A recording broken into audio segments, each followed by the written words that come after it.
નમસ્કાર વિદ્યાર્થી મિત્રો, આજના વિડીયોમાં ફરી તમારું સ્વાગત છે। છેલ્લે 9મા ધોરણની અંદર આપણે પહેલા પાઠ વિશે ચર્ચા કરતા હતા, જેમાં પ્લાસીનું યુદ્ધ અને બક્સરના યુદ્ધ વિશે ચર્ચા કરી કે પ્લાસીનું યુદ્ધ અને બક્સરના યુદ્ધથી ભારતનો આખો ઇતિહાસ બદલાઈ ગયો। કેમ કે પ્લાસીના યુદ્ધ અને બક્સરના યુદ્ધ પછી એ બંને યુદ્ધમાં અંગ્રેજો વિજય પ્રાપ્ત કરી અને તેમની સત્તાઓમાં શું થયો, વધારો થયો। આજનો આપણો જે ટોપિક છે, ટોપિકનું નામ છે કે ભાઈ કંપની શાસનનો વિકાસ કેવી રીતે થયો। તો આપણે જોયું કે પ્લાસીના યુદ્ધથી 24 પરગણાની જમીન, 24 પરગણાના જે ગામ એ કોને મળ્યા હતા, તો કે ભાઈ અંગ્રેજોને। બક્સરના યુદ્ધથી તમે જોવા જાઓ તો ભાઈ બક્સરના યુદ્ધથી ખાસ કરીને બંગાળ, બિહાર અને ઓરિસ્સાની દીવાની એટલે કે મહેસૂલ ઉઘરાવવાની સત્તા કોને મળી હતી, તો કે ભાઈ અંગ્રેજોને મળી। તો આ બંને યુદ્ધથી ભારતનો ઇતિહાસ બદલાઈ ગયો અને ઉત્તરોત્તર અંગ્રેજોની સત્તામાં શું થયો, વધારો થતો ગયો। હવે આપણે વાત કરીએ કે ભાઈ આ કંપની શાસનનો વિકાસ કેવી રીતે થયો, તો ધ્યાનથી સાંભળજો। અંગ્રેજ સરકારે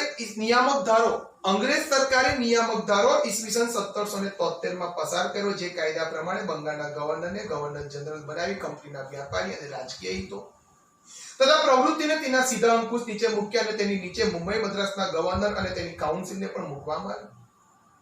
આ રીતે વોરન હેસ્ટિંગ ભારતનો પ્રથમ ગવર્નર જનરલ બન્યો। તેના સમયમાં મરાઠાઓ સાથે પ્રથમ મરાઠા વિગ્રહ અને મૈસૂરના હૈદર અલી સાથે દ્વિતીય મૈસૂર વિગ્રહ થયો। આ બંને સત્તાઓને એક સાથે સામનો કરતા ઈસ્ટ ઇન્ડિયા કંપનીની મુશ્કેલીઓ વધી।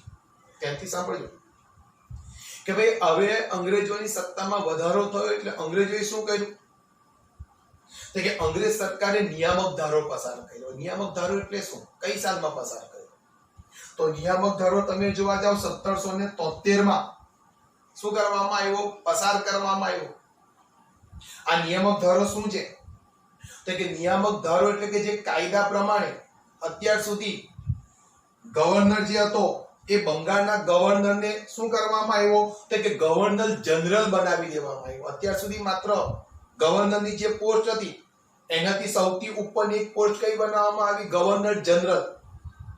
તો તેવા સંજોગોમાં બંગાળનો જે ગવર્નર હતો એને ગવર્નર જનરલ બનાવી કંપનીના વ્યાપારી અને રાજકીય હિતો સીધા તમે જોવા જાઓ તદુપરાંત તમામ પ્રકારની જે પ્રવૃત્તિઓ છે એ ગવર્નર જનરલના અંકુશ હેઠળ સીધી શું કરવામાં આવી, મૂકવામાં આવી। અત્યાર સુધી આ તમામ પ્રકારની પ્રવૃત્તિઓ ગવર્નરના નીચે થતી હતી, તેના અંકુશ હેઠળ હતી।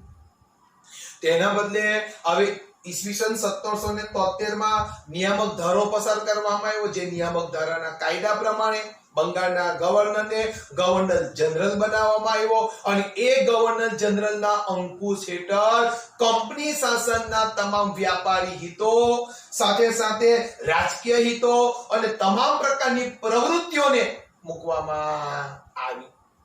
એ પ્રમાણે તમે જોવા જાઓ તો તે સમયે ભારતનો સૌપ્રથમ ગવર્નર જનરલ કોણ બન્યો હતો, વોરન હેસ્ટિંગ્સ। ભારતનો સૌપ્રથમ ગવર્નર જનરલ કોણ બન્યો હતો, વોરન હેસ્ટિંગ્સ। આ વોરન હેસ્ટિંગ ભારતનો પ્રથમ શું બન્યો હતો, ગવર્નર જનરલ। એ ગવર્નર જનરલ બન્યો એટલે એને મરાઠાઓ સાથે વિગ્રહ કરવો પડ્યો, મૈસૂરના હૈદર અલી સાથે દ્વિતીય મૈસૂર વિગ્રહ કરવો પડ્યો।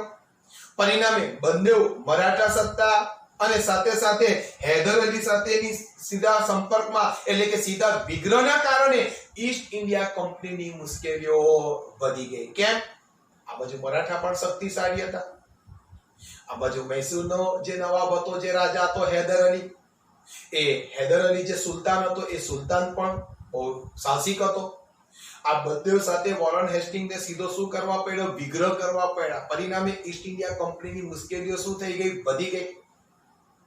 ત્યારબાદ વોરન હેસ્ટિંગ બાદ તમે જોવા જાઓ તો ગવર્નર જનરલ તરીકે કોર્નવાલિસ આવ્યો। તેના સમયમાં મૈસૂરના વાઘ તરીકે જાણીતા ટીપુ સુલતાન સાથે ત્રીજો મૈસૂર વિગ્રહ થયો। આમ ટીપુ સુલતાનને હરાવવા કંપનીએ મરાઠા અને નિઝામની મદદ લીધી। ત્રણેય સંયુક્ત સેના સામે ટીપુ સુલતાનની હાર થઈ અને તેને સંધિ સ્વીકારવાની ફરજ પડી। વોરન હેસ્ટિંગને પ્રથમ વિગ્રહ કોની સાથે કરવો પડ્યો, મરાઠા। બીજો વિગ્રહ મૈસૂરના સુલતાન હૈદર અલી સાથે.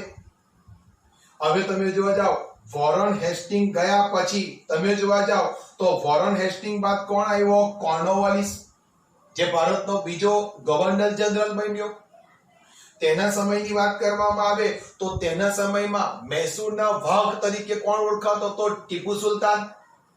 ટીપુ સુલતાન એ મૈસૂરના સુલતાન હૈદર અલીનો દીકરો હતો અને એ પણ એટલો સાહસિક હતો કે જેના કારણે તેની વીરતા અને સાહસિકતાના કારણે એને મૈસૂરનો શું કહેવામાં આવતો હતો? વાઘ કહેવામાં આવતો હતો. તો તેવા સંજોગોમાં આ કોર્નવાલિસને ટીપુ સુલતાન સાથે ત્રીજો મરાઠા વિગ્રહ ત્રીજો શું કરવો? મૈસૂર વિગ્રહ કરવો પડ્યો. તેવા સંજોગોમાં ટીપુ સુલતાનને હરાવવા માટે અંગ્રેજોએ શું કર્યું? તો કે ભાઈ તે સમયે આપણા ભારતના જે રાજાઓ હતા એ રાજાઓમાં પણ અંદર બનતું નતું. સુલતાનો વચ્ચે નતું બનતું, નિઝામો વચ્ચે નતું બનતું, મરાઠાઓ વચ્ચે નતું બનતું. એટલે અંગ્રેજોમાં બુદ્ધિશાળી હતા. હવે સીધા એકલા અંગ્રેજો ટીપુ સુલતાનને હરાવી શકતા નતા. એટલે એમણે ટીપુ સુલતાનને હરાવવા માટે મરાઠાઓની પણ મદદ લીધી, નિઝામની પણ મદદ લીધી અને આ ત્રણ જણની સંયુક્ત સેનાએ ટીપુ સુલતાનને યુદ્ધમાં શું કર્યો? હરાવી દીધો. અને ના છૂટકે ટીપુ સુલતાનને સંધિ એટલે કે શરતો સ્વીકારવાની શું પડી? ફરજ પડી. તો અત્યાર સુધી તમે જોવા જાઓ તો કે ભાઈ ગવર્નર જનરલ બન્યા પછી એક તો પહેલો મરાઠા વિગ્રહ થયો, દ્વિતીય મૈસૂર વિગ્રહ થયો અને ત્રીજો મૈસૂર વિગ્રહ કોની સાથે થયો? ટીપુ સુલતાન. આમ તમે જોવા જાઓ તો કે કોર્નવાલિસ બાદ કોણ ગવર્નર જનરલ બનીને આવ્યો? તો કે ભાઈ કોર્નવાલિસ બાદ સર જ્હોન સોર. સર જ્હોન સોર એ ભારતનો ત્રીજો ગવર્નર જનરલ બનીને આવ્યો, પણ તેણે પોતે તટસ્થતાની નીતિ અપનાવી. તટસ્થતાની નીતિ અપનાવવાના કારણે ઈસ્ટ ઇન્ડિયા કંપનીની પ્રતિષ્ઠા એક બાજુ ધીમે ધીમે શું થવા લાગી? ઓછી થવા લાગી. તો બીજી બાજુ તમે જોવા જાઓ મરાઠા વધુ કેવા બનવા લાગ્યા? શક્તિશાળી બનવા લાગ્યા. આથી સર જ્હોન સોર પછી આવેલો જે ગવર્નર જનરલ હતો એ ગવર્નર જનરલ કોણ બનીને આવ્યો? વેલેસ્લી. સૌથી પહેલો વોરન હેસ્ટિંગ્સ, એના પછી કોર્નવાલિસ, ત્રીજો સર જ્હોન સોર અને એના પછી કોણ આવ્યો? Wellesley, governor Wellesley. અને એના માટે કંપનીની ભારતમાં સર્વોપરી બનાવવાની જવાબદારી આવી. ભાઈ વેલેસ્લીને કહી દીધું કે ભાઈ તારા સમયની અંદર ઈસ્ટ ઇન્ડિયા કંપની ભારતમાં સર્વોપરી બનવી જોઈએ. હવે તેવા સંજોગોમાં આ માટે વેલેસ્લીએ શું કર્યું? તો કે ઈસ્ટ ઇન્ડિયા કંપનીને ભારતમાં સર્વોપરી બનાવવા માટે આ વેલેસ્લી કઈ યોજના લઈને આવ્યો હતો? સહાયકારી યોજના લઈને આવ્યો, જેને 8મા ધોરણમાં પણ ચર્ચા કરી હતી. સહાયકારી યોજના દાખલ કરી તેને. આમ સહાયકારી યોજનાની શરતો અને અપનાવેલ રાજ્ય નીચે મુજબ છે. લગભગ 8મા ધોરણમાં આપણે ચર્ચા કરી ગયા. વિદ્યાર્થી મિત્રો, પ્લાસીનું યુદ્ધ અને બક્સરનું યુદ્ધ જે રીતે પૂછાય તેવી રીતે સહાયકારી યોજનાની શરતો પણ પૂછાય કે સહાયકારી યોજનાની કઈ કઈ શરતો હતી. તો ધ્યાનથી સાંભળજો. પહેલું, કંપની સરકાર તાલીમ પામેલું સૈન્ય યોજના સ્વીકારનાર રાજ્યને આપશે. આ સૈન્ય રાજ્યના આંતરિક અને બાહ્ય આક્રમણથી રાજ્યનું શું કરશે? રક્ષણ કરશે. જે રાજા, જે નવાબ કે જેમણે સહાયકારી યોજના સ્વીકારે તો તેમણે કઈ શરતોનું પાલન કરવાનું? તો કે જે રાજા સહાયકારી યોજના સ્વીકારશે તો કંપની તેમને પોતાનું તાલીમ પામેલું સૈન્ય આપશે. સૈન્ય રાજ્યના આંતરિક અને બાહ્ય આક્રમણથી શું કરશે? રાજ્યનું રક્ષણ કરશે. બીજું, તેના બદલામાં રાજાએ શું કરવાનું? રાજાને જો કંપનીનું સૈન્ય મળતું હોય તો રાજ્યનું શું થશે? આંતરિક અને બાહ્ય આક્રમણથી આ તાલીમ પામેલું સૈન્ય રક્ષણ કરશે. પણ તેના બદલે રાજાએ શું કરવાનું થયું? તો કે તેના બદલામાં યોજના સ્વીકારનાર રાજાઓએ લશ્કરી ખર્ચ અથવા તેટલી આવક ધરાવતો પ્રદેશ કોને આપી દેવાનો? અંગ્રેજોને. જો કોઈ રાજા સહાયકારી યોજના સ્વીકારે તો તેને શું કરવાનું? કે ભાઈ લશ્કરી ખર્ચ રાજાએ આપવાનો. અને જો લશ્કરી ખર્ચ ન આપવો હોય તો એટલો ખર્ચ ધરાવતો, આવક મેળવતો પ્રદેશ અંગ્રેજોને શું કરવાનો? આપવાનો. ત્રીજું, કંપનીની પરવાનગી વિના રાજ્ય અન્ય રાજ્ય સાથે યુદ્ધ કે સંધિ નહીં કરી શકે. એક વખત જો કોઈ રાજાએ સહાયકારી યોજના જો સ્વીકારી તો તેના શરતોનું પાલન કે જ્યાર સુધી ઈસ્ટ ઇન્ડિયા કંપની પરવાનગી ન આપે ત્યાર સુધી કોઈની સાથે યુદ્ધ પણ નહીં કરવું કે કોઈની સાથે સંધિ પણ કરવી નહીં. રાજ્યના દરબારમાં એક અંગ્રેજ પ્રતિનિધિ રાખવો. જો કોઈ રાજા સહાયકારી યોજના સ્વીકારે તો એણે પોતાના રાજ્યમાં એક અંગ્રેજ પ્રતિનિધિ રાખવો. અન્ય વિદેશીને પોતાના રાજ્યમાં નોકરીએ રાખવાનો નહીં.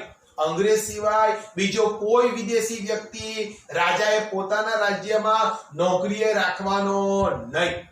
તો આ હતી વેલેસ્લીની સહાયકારી યોજનાની શરતો. આ યોજના કયા કયા રાજાએ સ્વીકારી, કયા કયા રાજ્યએ સ્વીકારી?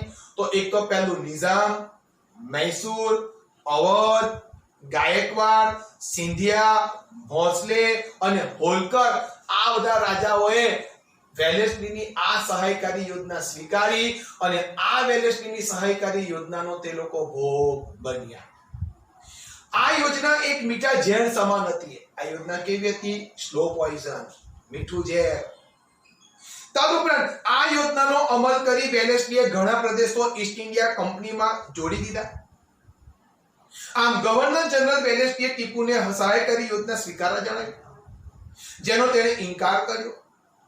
યોજનાના સ્વીકારનો ઇનકાર કરતા કંપની એટલે કે અંગ્રેજો નિઝામ સાથે મેળવી મૈસૂર ઉપર 1799 માં આક્રમણ કર્યું. આ ચોથા મૈસૂર વિગ્રહ દરમિયાન ટીપુ અંગ્રેજો સામે લડતા શું પામ્યો? મૃત્યુ પામ્યો. વેલેસ્લી કે જે વેલેસ્લી સહાયકારી યોજના લઈને આવેલો. સહાયકારી યોજના નામ માત્રની સહાય હતી, હકીકતમાં એક મીઠા ઝેર જેવી યોજના હતી, જેમાં ભારતના ઘણા બધા રાજાઓને આ સહાયકારી યોજના દ્વારા વેલેસ્લીએ શું કર્યો હતા? ફસાયો હતો. હવે તેવા સંજોગોમાં તમે જોવા જાઓ કે તેણે ભારતના ઘણા બધા રાજાઓના પ્રદેશોને શું કર્યું? ઈસ્ટ ઇન્ડિયા કંપની સાથે જોડી દીધા હતા.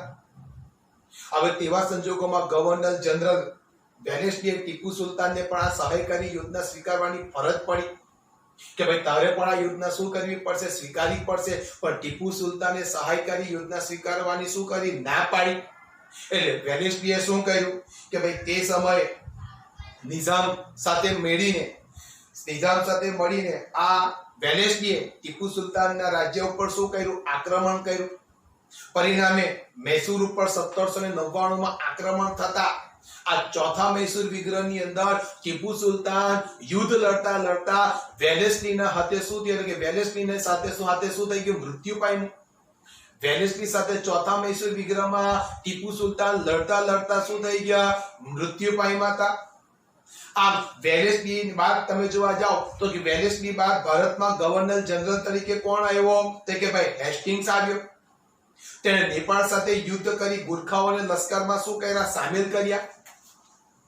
પિંજરાઓની વાત કરવામાં આવે તો તેણે પિંજરાઓ સાથે યુદ્ધ કરી તેમને અંકુશમાં લીધા, જેમાં ત્રીજા મરાઠા વિગ્રહ કરી કંપનીની સર્વોપરિતા શું થઈ? સ્થપાઈ હતી. હવે ધ્યાન આપજો કે ભાઈ વેલેસ્લીએ સહાયકારી યોજના લાવીને ભારતના ઘણા બધા પ્રદેશો પડાવીને ઈસ્ટ ઇન્ડિયા કંપની સાથે જોડી દીધા.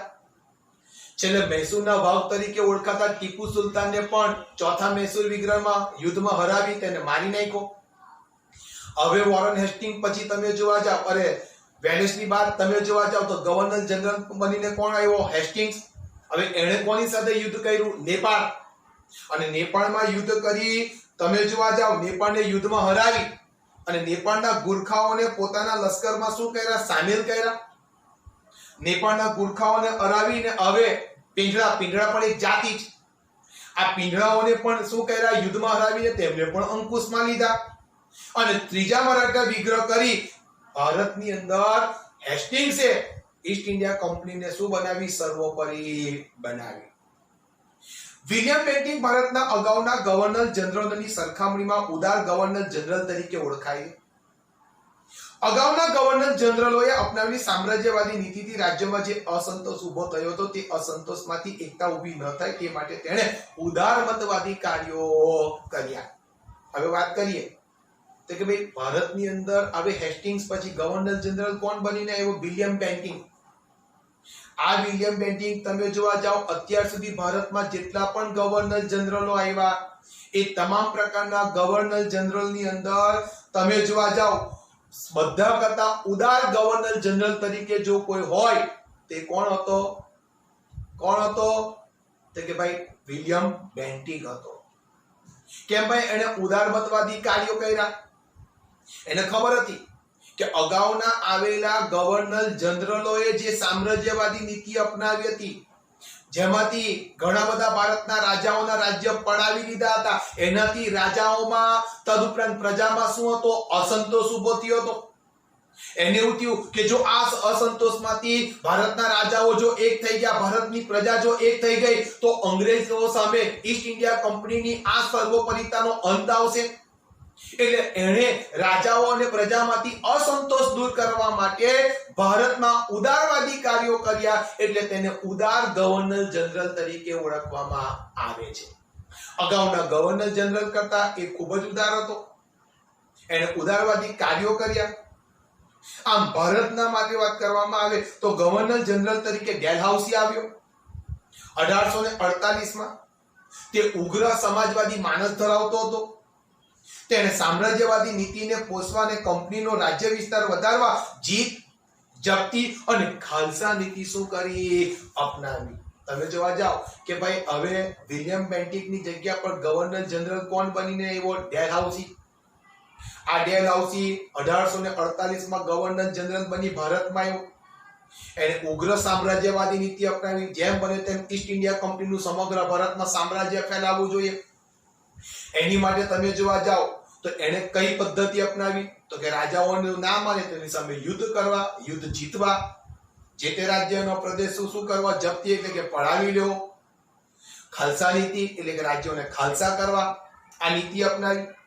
હવે વાત કરીએ કે ડેલહાઉસીની ખાલસા નીતિથી કયા કયા? તો કે પહેલું, યુદ્ધ દ્વારા કયા કયા રાજ્યો ખાલસા થયા? તો કે પંજાબ, પેગુ એટલે કે બર્મા, રાજા અપુત્ર અવસાન પામતા રાજ્ય ખાલસા, સતારા, જૈતપુર, સંબલપુર, ઉદયપુર, ઝાંસી, બઘાર, નાગપુર. રાજા પુત્ર એટલે રાજાનો જો પોતાનો પુત્ર ન હોય તો તેવા રાજ્યોને ડેલહાઉસી ખાલસા નીતિ દ્વારા રાજ્ય પોતે શું કરતો હતો? પડાવી લેતો હતો. તો તેવા સંજોગોમાં દત્તક પુત્રને પણ ગાદી મળતી નથી. તો ભારતમાં એવા પણ રાજાઓ હતા કે જેમને પોતાનો પુત્ર નહોતા, તો એવા રાજાએ દત્તક પુત્ર લઈને પોતાની ગાદી આપવા માંગતા હતા. પણ અંગ્રેજોમાં આ તમે જોવા જાઓ, ડેલહાઉસી જે ગવર્નર જનરલ હતો એ ખાલસા નીતિ લઈને આવેલો હતો. તેની એ નીતિના કારણે આ બધા રાજ્યો શું બન્યા? ખાલસા બન્યા. સાથે સાથે ગેરવહીવટના બહાના નીચે એને કયા રાજ્યો ખાલસા કર્યા? તો કે અવધ, કરજની ઉઘરાણી તરે ખાલસા. કોઈનું કરજ દેવું વધી ગયું અંગ્રેજ સરકાર પાસે, દેવું રાજા ન ચૂકવી શકે, તો તેવા સંજોગોમાં કયું રાજ્ય ખાલસા કર્યો? તો કે નિઝામનો વરાડ પ્રાંત. નામ માત્રની સત્તાનો અંત લાવી ખાલસા કર્યો. કે કયા રાજ્યોને કર્યા? તો કે કર્ણાટક અને તાંજોર.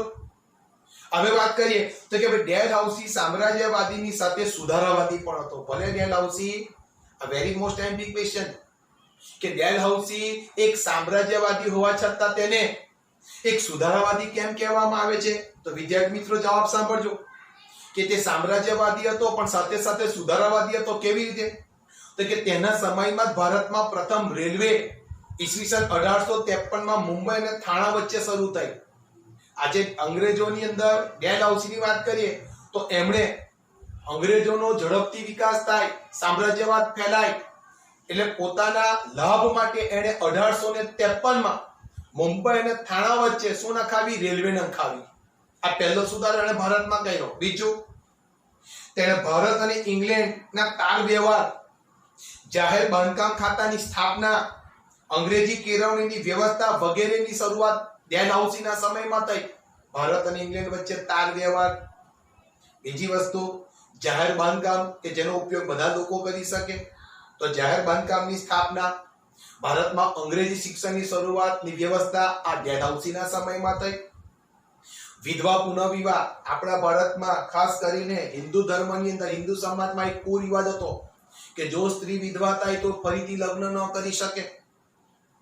હવે તેવા સંજોગોમાં ડેલહાઉસીએ તમે જોવા જાઓ, જો કોઈ સ્ત્રી વિધવા થાય તો તે ફરીથી લગ્ન કરી શકે એની માટે પુનઃવિવાહ અને બાળ લગ્ન પ્રતિબંધક ધારા તેના સમયમાં પસાર થયા. સ્ત્રી વિધવા થાય તો ફરીથી તે લગ્ન કરી શકે અને એવી સ્ત્રીને સમાજ ખોટી રીતે કનડગત ન કરે એની માટે પુનઃવિવાહ માટેનો કાયદો બનાવ્યો.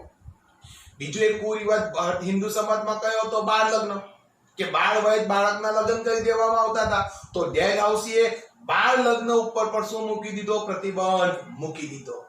તો આ ડેલહાઉસી સામ્રાજ્યવાદી તો હતો, પણ સાથે સાથે એના સમયમાં તેણે ભારતમાં ઘણા બધા શું કર્યા? સુધારાઓ પણ કર્યા. 1757 ના પ્લાસીના યુદ્ધથી શરૂ કરીને 100 વર્ષના સમયમાં કંપનીની સત્તા અને સામ્રાજ્ય બંને વધ્યા. પરંતુ તેમ કરતા ભારતમાં રાજ્યનો અસંતોષનો સામનો તેને કરવો પડ્યો અને આ સંતોષ 1857 ના ભારતના પ્રથમ સ્વાતંત્ર્ય સંગ્રામ સ્વરૂપે બહાર આવ્યો. 1757 માં પ્લાસીનું યુદ્ધ થયું.